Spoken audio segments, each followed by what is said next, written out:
الحمد لله رب العالمين، نحمده ونستعينه ونستغفره ونعوذ بالله من شرور أنفسنا ومن سيئات أعمالنا، من يهده الله فلا مضل له ومن يضلل فلا هادي له. أشهد أن لا إله إلا الله وحده لا شريك له، وأشهد أن محمدًا عبده ورسوله. اللهم صل على محمد وعلى آل محمد كما صليت على إبراهيم وعلى آل إبراهيم إنك حميد مجيد.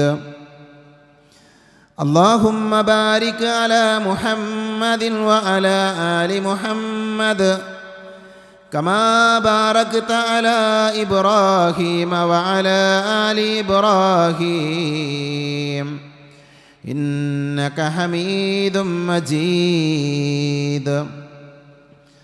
أما بعد، فإن خير الحديث كتاب الله، وخير الهدي هدي محمد صلى الله عليه وسلم، وشر الأمور محدثاتها، وكل محدثة بدعة، وكل بدعة ضلالة، وكل ضلالة في النار. أعوذ بالله من الشيطان الرجيم. يا أيها الذين آمنوا اتقوا الله حق تقاته ولا تموتن إلا وأنتم مسلمون. أعوذ بالله من الشيطان الرجيم.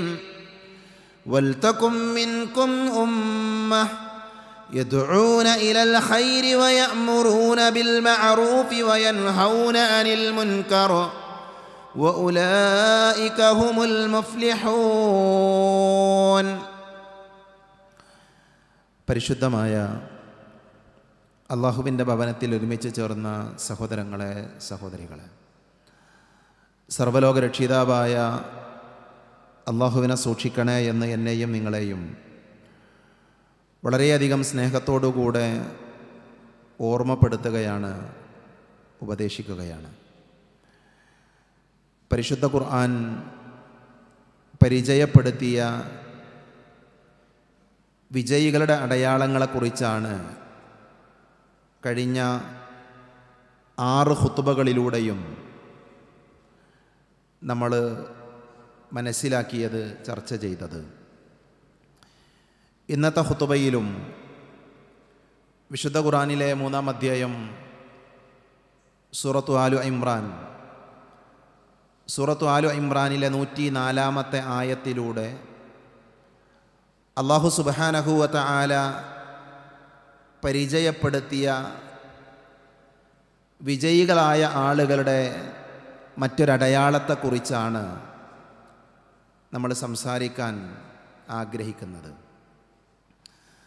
അല്ലാഹു സുബ്ഹാനഹു വ തആല പറയുന്നത്, വൽതകും മിൻകും ഉമ്മ യദ്ഊന ഇലൽ ഖൈരി വയഅ്മുറൂന ബിൽ മഅറൂഫി വയൻഹൗന അനിൽ മുൻകർ വഉലൈക ഹുമുൽ മുഫ്ലിഹൂൻ. വഉലൈക, ആ ഒരു വിഭാഗം തന്നെയാണ്, ഹുമുൽ മുഫ്ലിഹൂൻ, മുഫ്ലിഹുകളായ ആളുകൾ, വിജയികളായ ആളുകൾ. എന്താണ് ആ വിജയികളായ ആളുകളുടെ പ്രത്യേകത? ആ വിജയികളായ ആളുകൾ അവർ നന്മയിലേക്ക് ക്ഷണിക്കുകയും സദാചാരം കൽപ്പിക്കുകയും ദുരാചാരത്തിൽ നിന്ന് വിലക്കുകയും ചെയ്യുന്ന ഒരു സമുദായം, ഒരു കൂട്ടം ആളുകൾ നിങ്ങളിൽ നിന്ന് ഉണ്ടായിരിക്കണം.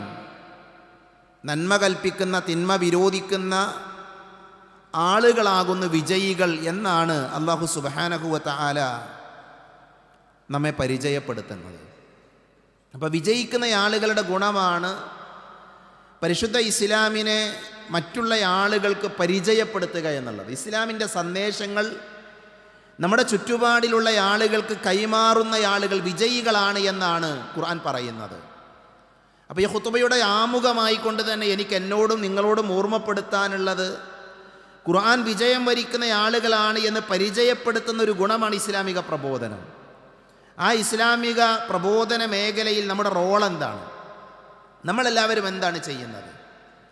നോക്കൂ, നിങ്ങൾ പരിശുദ്ധ ഇസ്ലാമിനെ കൃത്യമായി പരിചയപ്പെടുത്തേണ്ട ഒരു കാലഘട്ടത്തിലാണ് നമ്മളെല്ലാവരും ജീവിക്കുന്നത്.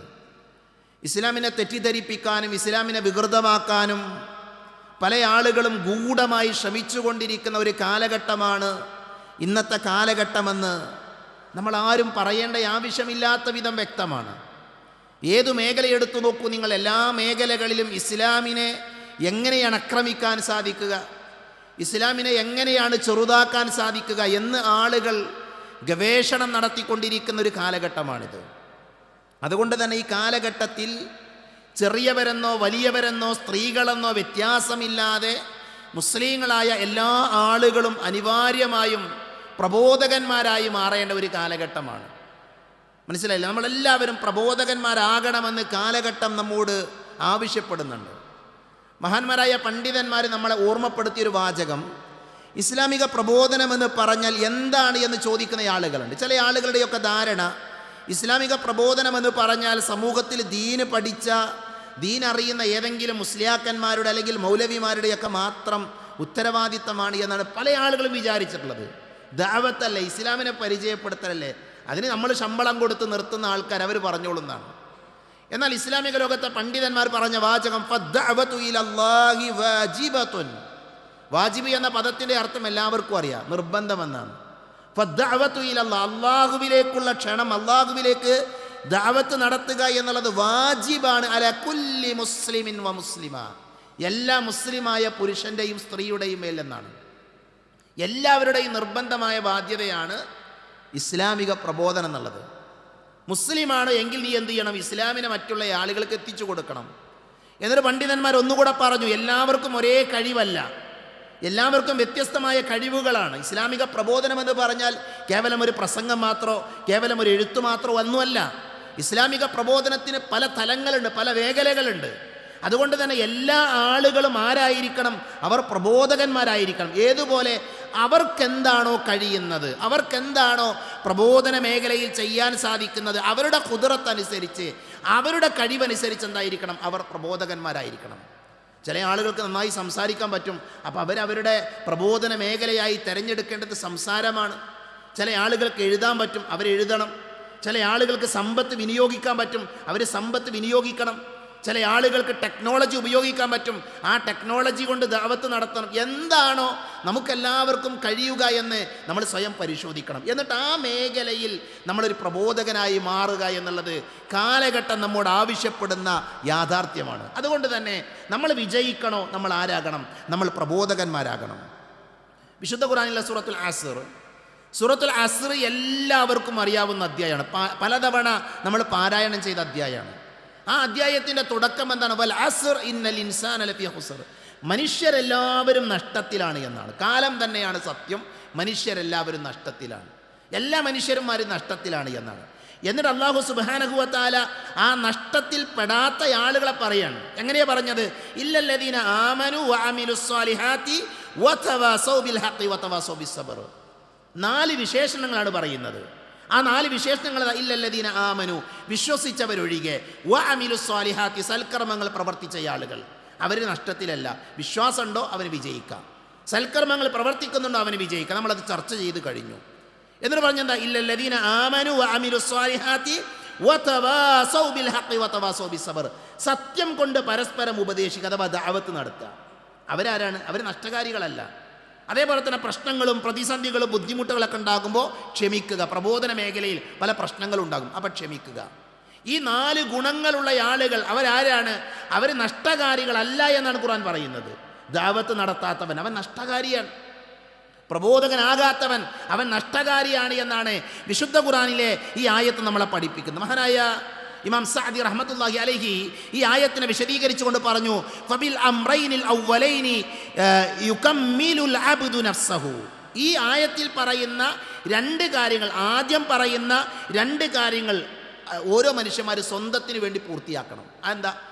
വിശ്വാസം ഉണ്ടാകണം, സൽക്കർമ്മമാകണം. അത് നമുക്ക് വേണ്ടിയാണ്, നമ്മൾ നമുക്ക് വേണ്ടി പൂർത്തിയാക്കണം. എന്നാൽ അതിൻ്റെ വബിൽ അംറൈനിൽ ആഖിറൈനി, അവസാനത്തെ രണ്ട് കാര്യങ്ങൾ എന്ന് പറഞ്ഞാൽ അത് മറ്റുള്ളവർക്ക് വേണ്ടി പൂർത്തിയാക്കണം. ദഅവത്ത് നടത്തൽ നമുക്കതുകൊണ്ട് നേട്ടമുണ്ട്, ഗുണമുണ്ട്, പ്രതിഫലമുണ്ട്. എന്നാൽ അതുകൊണ്ട് പ്രയോജനം ആർക്കുണ്ട്? മറ്റുള്ള ആളുകൾക്കുണ്ട്. അതേപോലെ തന്നെ ക്ഷമിക്കുക എന്നുള്ളത് നമുക്ക് ഗുണമുണ്ട്, അതേപോലെ തന്നെ അതുകൊണ്ട് മറ്റുള്ള ആളുകൾക്കും ഗുണമുണ്ട്. അപ്പോൾ നോക്കൂ സഹോദരങ്ങളെ, നമ്മൾ വിജയികളാകണോ? നമ്മൾ ആരാകണം? ഇസ്ലാമിക പ്രബോധകന്മാരായി മാറണമെന്നാണ് വിശുദ്ധ ഖുർആൻ നമ്മളെ പഠിപ്പിക്കുന്നത്. രണ്ട് സ്വഹാബികൾ പരസ്പരം കണ്ടുമുട്ടിയാൽ അവർ സലാം പറയും. അവർ സലാം പറഞ്ഞിട്ട് വിശുദ്ധ ഖുർആനിലെ സൂറത്തുൽ അസ്ർ ഓതുന്നതാണ്. സൂറത്തുൽ അസ്ർ ഓതും, വേറൊന്നും അവർ പറയില്ല. സൂറത്തുൽ അസ്ർ പാരായണം ചെയ്ത് അവർ പിരിഞ്ഞു പോകും. കാരണം എന്താ? ദഅവത്തിൻ്റെ പ്രാധാന്യം അത്രമാത്രം ഉണ്ടെന്ന് അവർക്ക് അറിയായിരുന്നു. അത്രമാത്രം വലിയ ആശയം ഈ അധ്യായം പഠിപ്പിക്കുന്നു. ഇമാം ഷാഫി റഹ്മത്തുള്ളാഹി അലൈഹി അദ്ദേഹം പറഞ്ഞത് ലൗ തദബ്ബറ നാസു ഹാദിഹി സൂറ ലവസിഅതുഹും എന്നാണ്. ഈ സൂറത്ത് മാത്രം പഠിച്ചാൽ മതി ഒരാൾ. അയാൾക്ക് വേണ്ടതൊക്കെ, മുസ്ലിമായി ജീവിക്കാൻ വേണ്ടതൊക്കെ സൂറത്തുൽ അസ്റിൽ ഉണ്ട് എന്നാണ്. അത്ര പ്രാധാന്യമുണ്ട് സൂറത്തുൽ അസ്റിന്. അതുകൊണ്ട് തന്നെ സൂറത്തുൽ അസ്റിൽ അള്ളാഹു പറയുന്നത് എന്താ? നിങ്ങൾ പ്രബോധകന്മാരാകണം എന്നാണ്. നിങ്ങൾ അള്ളാഹുവിൻ്റെ ദീന് മറ്റുള്ള ആളുകൾക്ക് പറഞ്ഞു കൊടുക്കണം എന്നാണ്.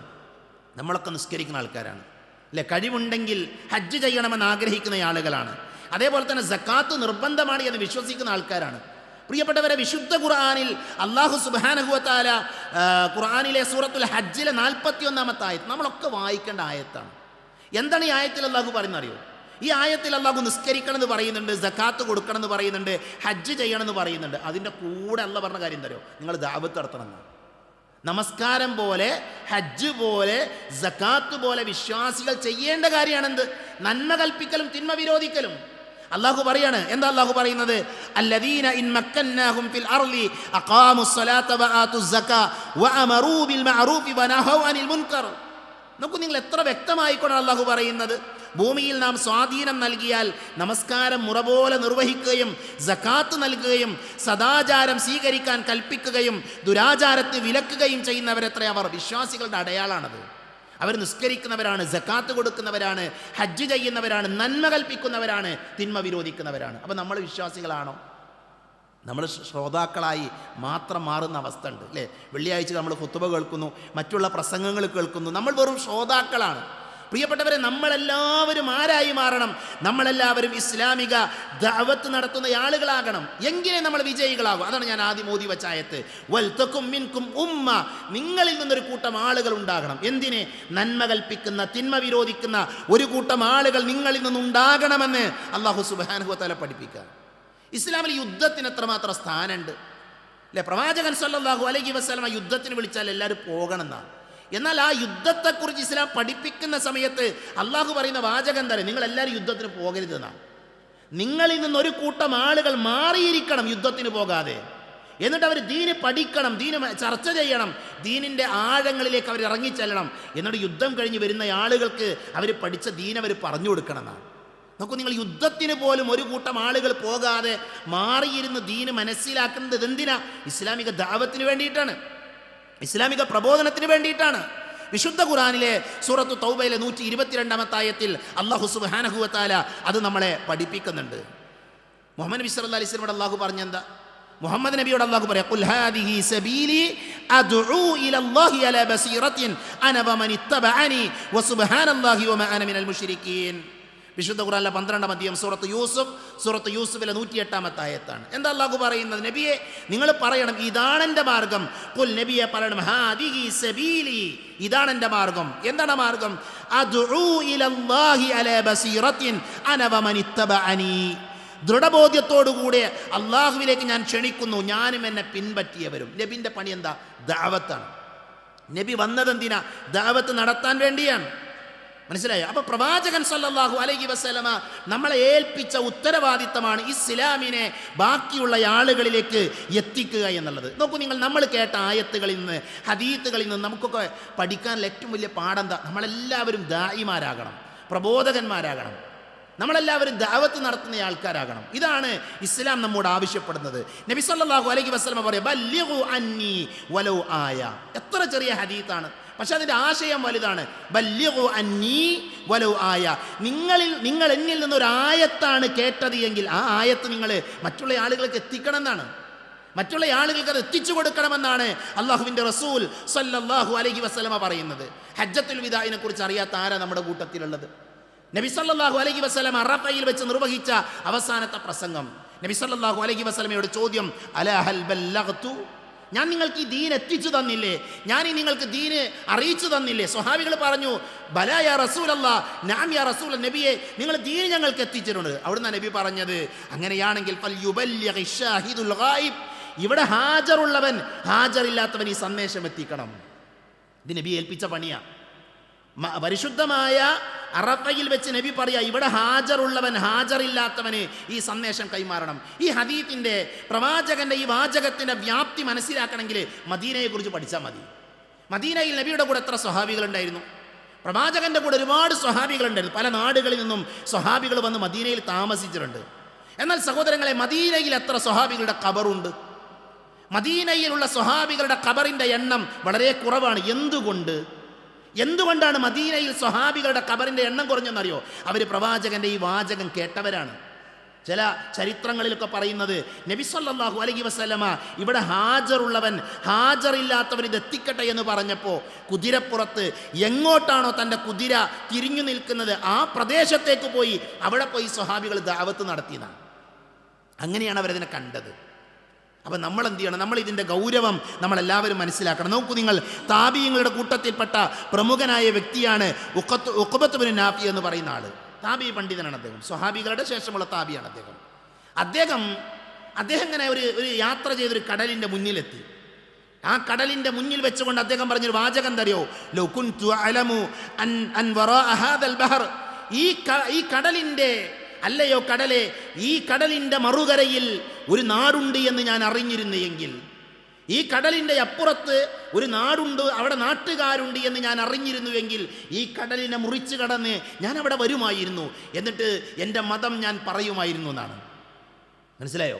ഒരു കടലിൻ്റെ മുന്നിൽ പോയി നിന്നിട്ട് ഒരാൾ പറയുന്നത്, താബി പണ്ഡിതൻ പറയുന്നത്, കടലെ, നിനക്കപ്പുറം ഒരു നാടുണ്ട് എങ്കിൽ ആ നാട്ടിൽ ഞാൻ വന്ന് ദഅവത്ത് നടത്തുമായിരുന്നു. ചരിത്രം പറഞ്ഞെന്താ പറയുക, അന്ന് ടെക്നോളജി വളർന്നിട്ടില്ല. അന്ന് മഹാനായ ഉഖബത്ത് ബിൻ നാഫി പോയി നിന്ന കടൽ ഭാഗം ഉണ്ടല്ലോ, ആ കടൽ ഭാഗം, അതിൻ്റെ മറുകര എന്ന് പറഞ്ഞാൽ ഇന്നത്തെ അമേരിക്കൻ നാടുകളാണ്. എന്നിട്ട് പണ്ഡിതന്മാർ പറയാ, അന്നെങ്ങാനും അവിടെ നാടുണ്ട് എന്ന് അദ്ദേഹം അറിഞ്ഞിരുന്നുവെങ്കിൽ അദ്ദേഹം ചെന്ന് ദഅവത്ത് നടത്തുന്ന നാട് ആ നാടാകുമായിരുന്നു, അവിടെ ഇസ്ലാം എത്തുമായിരുന്നു, യൂറോപ്പിൽ ഇസ്ലാം വ്യാപിക്കുന്നതിന് മുൻപ് അവിടെ ഇസ്ലാം എത്തുമായിരുന്നു എന്നൊക്കെ പണ്ഡിതന്മാർ വിശദീകരിക്കുന്നത് കാണാൻ പറ്റും. അതുകൊണ്ട് പ്രിയപ്പെട്ടവരെ, സ്വഹാബികൾ അതേപോലെ തന്നെ താബിയുകൾ അവരെല്ലാവരും പരിശുദ്ധമായ ഇസ്ലാമിനെ ദഅവത്ത് നടത്തിയ ആൾക്കാരാണ്. നമ്മൾ എന്തുകൊണ്ടാണ് ഈ പള്ളിയിലിരിക്കുന്നത്? ഞാനും നിങ്ങളും ആലോചിച്ചിട്ടുണ്ടത്? നമ്മൾ ഈ പള്ളിയിലിരിക്കുന്ന അവസ്ഥയിലേക്ക് നമ്മൾ എങ്ങനെയാണ് എത്തിയത്? എങ്ങനെയാണ് നമ്മളിലേക്ക് ദീനെത്തിയത്? മാലിക് ബിൻ ദീനാറും കൂട്ടരും നടത്തിയ ഒരു സാഹസിക യാത്രയുണ്ട്. എൻ്റെ പ്രിയപ്പെട്ട കുട്ടികൾ മനസ്സിലാക്കേണ്ട, വളർന്നു വരുന്ന കുട്ടികൾ അറിയേണ്ട ഒരു പാഠമാണ്. മാലിക് ബിൻ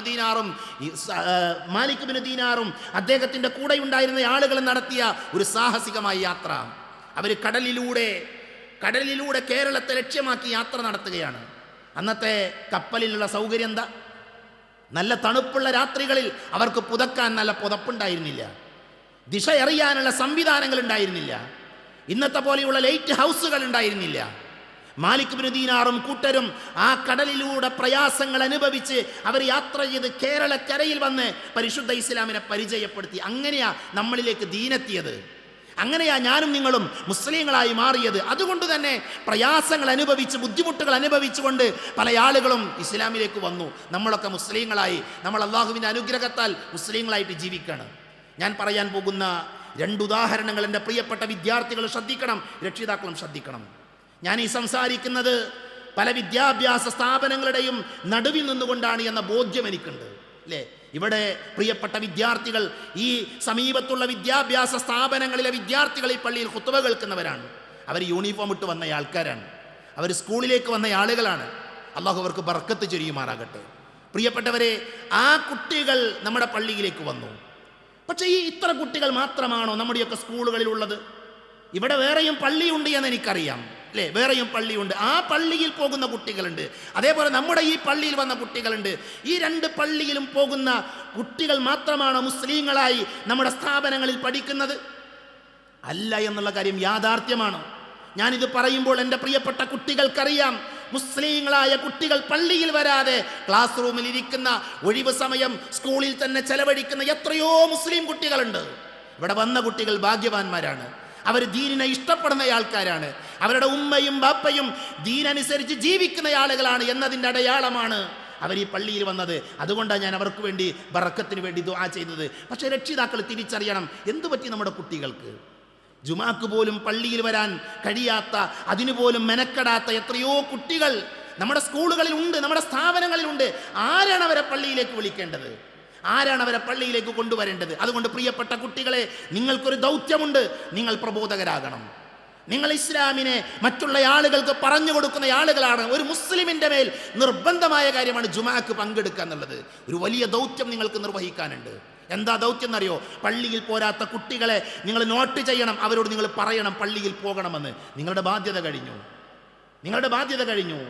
നമ്മുടെ ഇന്ത്യയിലെ പ്രധാനപ്പെട്ട ഒരു വിദ്യാഭ്യാസ സ്ഥാപനം, ആ വിദ്യാഭ്യാസ സ്ഥാപനത്തിലെ അവിടെയുള്ള മെസ് ഹാളിൻ്റെ മുമ്പിൽ ഒരു ദിവസം ഒരു പോസ്റ്റർ വന്നു. എന്താ പോസ്റ്റർ എന്നറിയോ? ഈ ക്യാമ്പസിൽ നിന്ന് സുബഹിക്ക് പള്ളിയിൽ പോകാൻ, സുബഹിക്ക് എഴുന്നേൽക്കാൻ ആഗ്രഹിക്കുന്ന ആളുകൾ, നിങ്ങൾ സുബഹിക്ക് അറിയുന്നില്ല എങ്കിൽ, നിങ്ങളെ വിളിക്കണമെന്ന് നിങ്ങൾ ആഗ്രഹിക്കുന്നുണ്ട് എങ്കിൽ എൻ്റെ നമ്പറിൽ നിങ്ങൾ വിളിച്ചാൽ മതി, ഞാൻ നിങ്ങളെ സുബഹിക്ക് വിളിക്കാം. മനസ്സിലായോ? അവിടുത്തെ മെസ് ഹാളിൻ്റെ മുമ്പിലെ പോസ്റ്റാണ്. നിങ്ങൾ ആരെങ്കിലും സുബഹിക്ക് എഴുന്നേൽക്കണം എന്ന് ആഗ്രഹിക്കുന്നുണ്ട്, പക്ഷെ നിങ്ങൾക്ക് എഴുന്നേൽക്കാൻ പറ്റണം, നിങ്ങൾ അറിയുന്നില്ല. അതാണോ നിങ്ങളുടെ പ്രശ്നം? എൻ്റെ നമ്പറിലേക്ക് നിങ്ങളൊന്ന് മെസ്സേജ് ചെയ്തോളൂ, നിങ്ങളുടെ നമ്പർ തന്നോളൂ, സുബഹിക്ക് ഞാൻ വരാം, നിങ്ങളെ വിളിക്കാം. ഒരു വിദ്യാർത്ഥി ആ വിദ്യാർത്ഥി എഴുതിയ ഒരു സന്ദേശം ആ സ്ഥാപനത്തിൽ വളർച്ചയുണ്ടാക്കി. അവിടെയുള്ള കുട്ടികൾ സുബഹിക്ക് എഴുന്നേറ്റു, അവർ നമസ്കാരം തുടങ്ങി, അവിടെ ജുമഅ തുടങ്ങുന്ന അവസ്ഥ വരെ ഉണ്ടായി. അതുകൊണ്ട് പ്രിയപ്പെട്ട കൂട്ടുകാരെ, പ്രിയപ്പെട്ട വിദ്യാർത്ഥികളെ, നിങ്ങൾക്ക് വലിയ ദൗത്യം ഇവിടെ നിർവഹിക്കാനുണ്ട് എന്ന് നമ്മൾ മനസ്സിലാക്കുക. പ്രവാചകൻ സല്ലല്ലാഹു അലൈഹി വസല്ലമയോട് അല്ലാഹ് പറഞ്ഞു, വഹി ലഭിച്ച് പേടിച്ച് വിറച്ച് ഓടി വന്ന നബി പിന്നെ കുറേ കാലം വഹി ലഭിച്ചില്ല. നബി ഇങ്ങനെ നിരാശപ്പെട്ട് നിൽക്കണം. അങ്ങനെ രണ്ടാമത് വഹി ലഭിച്ചു. വലിയ വിശാലമായ വിഷയമാണത്. രണ്ടാമത് വഹി ലഭിക്കുമ്പോഴാണ് നബി സല്ലല്ലാഹു അലൈഹി വസല്ലമ ജിബ്രീലിന്റെ ശരിയായ രൂപത്തിൽ കണ്ടത്. 600 ചിറകുണ്ട് ജിബ്രീൽ അലൈഹിസ്സലാം. എന്താ ജിബ്രീൽ വന്ന് പറഞ്ഞത്? യാ അയ്യുഹൽ മുദ്ദത്തിർ ഖും ഫഅൻദിർ വറബ്ബക ഫകബ്ബിർ. നബിയെ, നിങ്ങൾ എഴുന്നേൽക്കണം, മൂടിപ്പുതച്ച് കിടക്കുന്നവനെ എഴുന്നേൽക്കണം, ജനങ്ങളെ താക്കീത് നൽകണം, ജനങ്ങളോട് നീ തൗഹീദ് പറയണം. പ്രവാചകൻ സല്ലല്ലാഹു അലൈഹി വസല്ലം അത് കേട്ടപ്പോൾ എന്താ ചെയ്തത്? അല്ലാഹു റസൂൽ മലയുടെ സഫാ കുന്നിൻ്റെ മുകളിൽ കയറി കുടുംബക്കാരൊക്കെ വിളിച്ചു വരുത്തി. എന്നിട്ട് അവരോട് ഇസ്ലാമിനെ കുറിച്ച് പറയാണ്, ഇസ്ലാമിനെ പരിചയപ്പെടുത്താണ്. അതുകൊണ്ട് പ്രിയപ്പെട്ടവരെ, നമ്മൾ ഓരോരുത്തരും പ്രബോധകന്മാരാകാൻ നമ്മൾ ശ്രദ്ധിക്കണം. ഒരൊറ്റ ചോദ്യം ഞാൻ നിങ്ങളോട് ചോദിക്കുകയാണ്. നമ്മളെല്ലാം ആധുനിക കാലഘട്ടത്തിലെ എല്ലാ സൗകര്യങ്ങളും ഉപയോഗിക്കുന്ന ആളുകളാണ്. അപ്പോൾ നോക്കൂ, നിങ്ങൾ പ്രബോധകരാകാൻ വലിയ ഭാരമൊന്നുമില്ല. ഈ ഇരിക്കുന്ന ഓരോ ആളുകൾ, ഞാനടക്കമുള്ള ആളുകൾക്ക് എത്ര വാട്സപ്പ് ഗ്രൂപ്പുകളുണ്ട്, നമ്മുടെ ഫോണുകളിൽ എത്ര വാട്സപ്പ് ഗ്രൂപ്പുകളുണ്ട്. പ്രിയപ്പെട്ടവരെ, ആ വാട്സപ്പ് ഗ്രൂപ്പുകളിൽ ഏതെങ്കിലും ഒരു ഗ്രൂപ്പ് നമ്മൾ ക്രിയേറ്റ് ചെയ്തിട്ടുണ്ടോ അള്ളാന്റെ ദീന് മറ്റുള്ള ആളുകൾക്ക് അറിയിച്ചു കൊടുക്കാൻ വേണ്ടി, അള്ളാന്റെ ദീന് മറ്റുള്ള ആളുകൾക്ക് എത്തിച്ചു കൊടുക്കാൻ വേണ്ടി ഒരു ഗ്രൂപ്പ് ക്രിയേറ്റ് ചെയ്യാൻ നമ്മളിൽ ആർക്കൊക്കെ പറ്റിയിട്ടുണ്ട്? നമുക്ക് ഫാമിലി ഗ്രൂപ്പുണ്ട്, നമ്മുടെ കൂടെ പഠിച്ച ആളുകളുടെ ഗ്രൂപ്പുണ്ട്, നമ്മുടെ നാട്ടിലെ ഗ്രൂപ്പുണ്ട്, KCBയിലെ അറിയിപ്പുകൾ ലഭിക്കാനുള്ള ഗ്രൂപ്പുണ്ട്, എല്ലാ ഗ്രൂപ്പും ഉണ്ട് നമുക്ക്. എന്നാൽ നമ്മൾ ക്രിയേറ്റ് ചെയ്ത ബിസ്മില്ല, അള്ളാഹുവിൻ്റെ നാമത്തിൽ, പടച്ചോനെ നിന്റെ ദീന് എൻ്റെ ഫോൺ കോണ്ടാക്ട്സിലുള്ള ആളുകൾക്ക് എത്തിച്ചു കൊടുക്കാൻ വേണ്ടി ഞാൻ ഉണ്ടാക്കുന്ന ഒരു ഗ്രൂപ്പാണ് എന്ന് പറഞ്ഞൊരു ഗ്രൂപ്പ് തുടങ്ങാൻ, അതിലൂടെ ഇസ്ലാമിൻ്റെ മെസ്സേജുകൾ കൈമാറാൻ എന്ത് തടസ്സ സഹോദരങ്ങളുള്ളത്? എന്ത് ബുദ്ധിമുട്ടായിരിക്കും നിങ്ങൾക്കുള്ളത്? അതുകൊണ്ട് ആലോചിക്കുക. നമ്മൾ വിജയിക്കണോ? പരലോകത്ത് നമ്മൾ വിജയിക്കണോ? അങ്ങനെ വിജയിക്കണമെങ്കിൽ എന്തു വേണം? നമ്മൾ ഓരോരുത്തരും ഇസ്ലാമിക പ്രബോധകന്മാരായി മാറണമെന്നാണ് കാലഘട്ടം നമ്മോട് പറയുന്നത്. അതിനുവേണ്ടി നമ്മൾ പരിശ്രമിക്കുക. അല്ലാഹു നമ്മെ അനുഗ്രഹിക്കുമാറാകട്ടെ.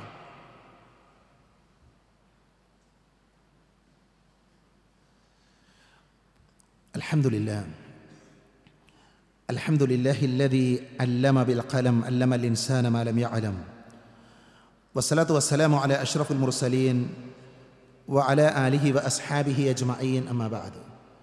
ഒരിക്കൽ കൂടെ അള്ളാഹുവിനെ സൂക്ഷിക്കണേ എന്ന് ഓർമ്മപ്പെടുത്തുകയാണ്. ഇസ്ലാമിക പ്രബോധനം എളുപ്പമല്ല. ഇസ്ലാമിക പ്രബോധനം നിർവഹിക്കുമ്പോൾ പീഡനങ്ങളും പ്രയാസങ്ങളും പരിഹാസങ്ങളുമൊക്കെ ഏറ്റുവാങ്ങേണ്ടി വരും. എല്ലാ സൗകര്യങ്ങളും ഉണ്ടായിട്ട് എല്ലാം പൂർത്തിയായി ദഅവത്ത് നടത്താം എന്ന് നമ്മൾ ആരെങ്കിലും വിചാരിക്കുകയാണ് എങ്കിൽ അത്തരമൊരു സന്ദർഭം നമ്മുടെ ഒന്നും മുന്നിലുണ്ടാവുകയില്ല. നമ്മൾ ദീന് പറയുമ്പോൾ നമ്മളെ കളിയാക്കാനും ഒറ്റപ്പെടുത്താനും ആൾക്കാരുണ്ടാകും. നമ്മൾ നിരാശരാകാൻ പാടില്ല. നമ്മൾ ചരിത്രത്തിലേക്ക് തിരിഞ്ഞു നോക്കുക. ഇന്നലകളിൽ പല ആളുകളും പ്രയാസപ്പെട്ട് ദഅവത്ത് നടത്തിയത് കൊണ്ടാണ് നമ്മളിന്ന് മുസ്ലിമായത്. നാളെ വരുന്ന തലമുറയ്ക്ക് ഈ ഇസ്ലാമിൻ്റെ മെസ്സേജ് എത്തിക്കേണ്ട ആളുകൾ നമ്മളാണ്. അതുകൊണ്ട് തന്നെ ഒരൽപ്പം ത്യാഗം സഹിച്ച് ഒരൽപ്പം പ്രയാസങ്ങളുണ്ടായി എങ്കിലും ഇസ്ലാമിക പ്രബോധന രംഗത്ത് നിന്ന് മാറാതെ സജീവമായി നമ്മളെ കൊണ്ട് ചെയ്യാൻ പറ്റുന്ന കാര്യങ്ങൾ നമ്മൾ ചെയ്യുക. പ്രിയപ്പെട്ടവരെ, നമ്മൾ പറയുന്ന ഏതൊരു വാക്കാണ്, അല്ലെങ്കിൽ നമ്മുടെ ഏതൊരു സ്വഭാവമാണ്, നമ്മുടെ ഏതൊരു ആശയമാണ് ഒരാൾക്ക് ഇസ്ലാമിനെ കുറിച്ച് മനസ്സിലാക്കാൻ ഇടയാവുക എന്ന് നമുക്ക് ആർക്കും പറയാൻ സാധ്യമല്ല. ഞാനൊരു ചരിത്രം നിങ്ങളെ ഓർമ്മപ്പെടുത്തുകയാണ്. ചരിത്രത്തിൽ നമ്മൾ അബ്ദുല്ലാഹി ഇബ്നു മസ്ലമ ഇബ്നു കഅനബിയെ വായിക്കുന്നുണ്ട്. അബ്ദുല്ലാഹി ഇബ്നു മസ്ലമ ഇബ്നു കഅനബി എന്ന് പറഞ്ഞാൽ അദ്ദേഹം ഒരു പക്ക റൗഡിയായിരുന്നു. അങ്ങനെയാണ് ചരിത്രം പറയുന്നത്. ഒരു പക്ക റൗഡിയായിരുന്നു. എല്ലാ തോന്നിവാസങ്ങളും അയാളിലുണ്ട്. അയാൾ മദ്യപിക്കും, അയാൾ പ്രശ്നങ്ങൾ ഉണ്ടാക്കും. അങ്ങനത്തെ ഒരു മനുഷ്യനാണ് അബ്ദുല്ലാഹി ഇബ്നു മസ്ലമ അൽ കഅനബി. അദ്ദേഹം ഒരിക്കൽ തൻ്റെ കൂട്ടുകാരുടെ കൂടെ മദ്യപിക്കാൻ വേണ്ടി ഒരുമിച്ചിരിക്കുന്ന സമയം വേറെ ചില ആളുകൾ വരാനുണ്ട്. അവരൊക്കെ കാത്തിരിക്കുകയാണ്. ആ സന്ദർഭത്തിലാണ് അദ്ദേഹത്തിൻ്റെ മുന്നിലൂടെ ശുഅബത്ത് ഇബ്നുൽ ഹജ്ജാജ് എന്ന് പറയുന്ന ആ കാലഘട്ടത്തിലെ ഏറ്റവും പ്രഗത്ഭനായ ഹദീസ് പണ്ഡിതൻ അദ്ദേഹം ഇങ്ങനെ നടന്നു പോവുകയാണ്. ശുഅബത്ത് ഇബ്നുൽ ഹജ്ജാജ് വലിയ പണ്ഡിതനാണ് അദ്ദേഹം. അദ്ദേഹം ഇങ്ങനെ നടന്നു പോകുന്നത് ഈ കഅനബി കണ്ടു. കഅനബി മദ്യപാനികളായ തൻ്റെ കൂട്ടുകാരോട് ചോദിച്ചു, അല്ല ആ മനുഷ്യനാരാ? അയാളുടെ കൂടെ കുറേ ആൾക്കാരുണ്ടല്ലോ, അയാളോട് ആ പോകുന്ന ആൾക്കാരൊക്കെ അയാളോട് എന്തൊക്കെ ചോദിക്കുന്നുണ്ടല്ലോ. മഹാപണ്ഡിതൻ്റെ കൂടെ ശുഅബത്ത് ഇബ്നുൽ ഹജ്ജാജിൻ്റെ കൂടെ കുറേ ശിഷ്യന്മാരുണ്ട്. അവരിങ്ങനെ ഷെയ്ഖിനോട് ഹദീസൊക്കെ ചോദിച്ച് പഠിക്കുകയാണ്. അപ്പോഴാണ് ഇയാളുടെ ചോദ്യം, അയാൾ ആരാ? അയാളോട് പലരും ചോദിക്കുന്നുണ്ടല്ലോ. അപ്പോൾ ആ കൂട്ടുകാർ പറഞ്ഞത് ശുഅബത്ത് ഇബ്നുൽ ഹജ്ജാജാണ്. വലിയ പണ്ഡിതനാണ്, ഹദീസ് പണ്ഡിതനാണ്. ഈ മദ്യപാനിയായ മസ്ലമ നേരെ ഈ മഹാപണ്ഡിതൻ്റെ സമീപത്ത് ചെന്നു. എന്നിട്ട് പറഞ്ഞു, നിങ്ങൾ എനിക്കൊരു ഹദീസ് പറഞ്ഞു തരണം, ഒരു ഹദീസ് പറഞ്ഞു തരണം. മഹാനായ ശുഅബത്ത് ഇബ്നുൽ ഹജ്ജാജ് അദ്ദേഹം കഅനബിയെ എങ്ങനെ നോക്കിയെന്നാണ്.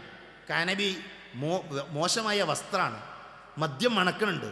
അപ്പോൾ അദ്ദേഹം പറഞ്ഞു, നിങ്ങളോട് അള്ളാൻ്റെ റസൂലിൻ്റെ ഹദീസ് പറയാൻ പറ്റുന്നൊരു സാഹചര്യം അല്ലത്. നിങ്ങളുടെ അവസ്ഥ മോശമാണ്. നിങ്ങളോട് എങ്ങനെ പറയാ ഹദീസ് പറയാം? അത് സ്വീകരിക്കാനും ഉൾക്കൊള്ളാനും പറ്റുന്ന ഒരു അവസ്ഥയിലല്ല നിങ്ങളുള്ളത്. കഅനബി പ്രശ്നക്കാരനാണ്, റൗഡിയാണ്. അദ്ദേഹം അരയിൽ നിന്ന് കത്തി എടുത്തു എന്നാണ്.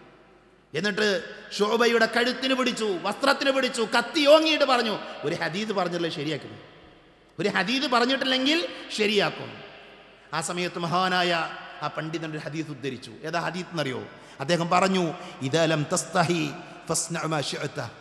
അള്ളാഹുവിൻ്റെ റസൂല് പറഞ്ഞിട്ടുണ്ട്, ലജ്ജയില്ലെങ്കിൽ പിന്നെ അവൻ എന്തും പ്രവർത്തിക്കാം, പിന്നെ അവൻ എന്തുമാകാം. ലജ്ജയില്ലാത്തവന് തോന്നിയതുപോലെ ജീവിക്കാം എന്ന് നബി സല്ലല്ലാഹു അലൈഹി വസല്ലമ പറഞ്ഞിട്ടുണ്ട് എന്ന ഹദീസ് അദ്ദേഹം ഉദ്ധരിച്ചു. കഅനബി മഹാപണ്ഡിതന്റെ കഴുത്തിൽ നിന്ന് പിടിവിട്ടു, കത്തി താഴെയിട്ടു. അദ്ദേഹം വേഗം പിൻവാങ്ങി തൻ്റെ വീട്ടിലേക്ക് പോയി. ഉമ്മയെ വിളിച്ചിട്ട് ഉമ്മാനോട് പറഞ്ഞു, ഉമ്മ എഴുത്തുപലക എടുത്തു തരണം. കൂട്ടുകാരോട് പറഞ്ഞു, മദ്യത്തിൻ്റെ കുപ്പികൾ പൊട്ടിച്ചു കളയണം, ഇനി നിങ്ങളുമായി എനിക്ക് കൂട്ടില്ല. മദീനത്തെ പള്ളിയിലേക്ക് അദ്ദേഹം പോയി. മദീനത്തെ പള്ളിയിൽ പോയി മഹാനായ മാലിക് ബിൻ അനസ് അൽ അസ്ബഹി റഹ്മത്തുള്ളാഹി അലൈഹിയുടെ സദസ്സിൽ പോയി അദ്ദേഹം വിജ്ഞാനം നേടാൻ തുടങ്ങി, അറിവ് നേടാൻ തുടങ്ങി. അദ്ദേഹം മഹാനായ ശുഅബത്ത് ഇബ്നുൽ ഹജ്ജാജിനെ അന്വേഷിച്ചുകൊണ്ട് അദ്ദേഹം കൂഫയിലേക്ക് ഒരു യാത്ര നടത്തുന്നുണ്ട്. അവിടെ എത്തിയപ്പോൾ മാപ്പ് പറയാൻ വേണ്ടി ആ പണ്ഡിതനെ കഴുത്തിന് പിടിച്ചത് മാപ്പ് പറയാൻ വേണ്ടി പോയതാ. അപ്പോഴേക്ക് അദ്ദേഹം മരണപ്പെട്ടു. ഭയങ്കര സങ്കടമായിരുന്നു അബ്ദുല്ലാഹി ഇബ്നു മസ്ലമക്ക്. സഹോദരങ്ങളെ, ചരിത്രം പറയണം എന്താ അറിയോ? ഞാൻ കഴിഞ്ഞ ദിവസം ഈ ചരിത്രം എടുത്ത് വായിക്കുമ്പോൾ ആ മഹാപണ്ഡിതനെ കുറിച്ച് പണ്ഡിതന്മാർ പറഞ്ഞ വാക്കുകൾ വിശദീകരിക്കാൻ മണിക്കൂറുകൾ വേണം.